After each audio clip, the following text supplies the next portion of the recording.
croyez pas au miracle? C'est temps de le faire! Les GG sont champions canadiens!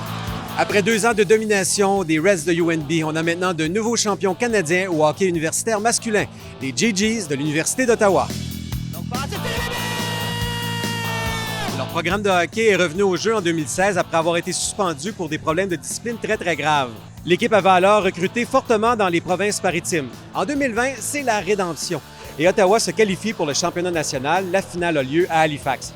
Cependant, un autre coup dur, la COVID vient annuler le tournoi avant même que l'équipe ne dispute une seule partie.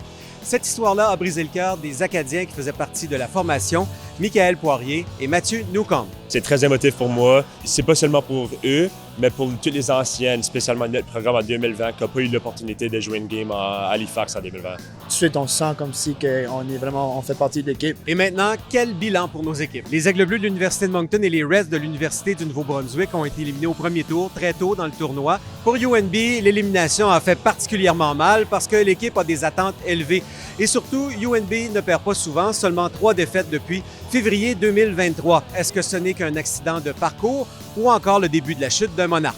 Du côté des Aigles Bleus, il faudra travailler très fort parce qu'il y a quand même 6 joueurs qui vont quitter le programme.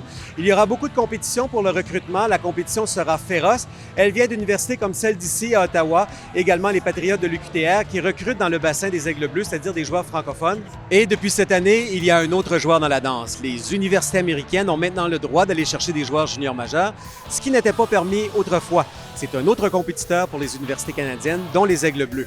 Il faudra donc se tourner vers les ligues juniors A ou être très créatif pour attirer des joueurs.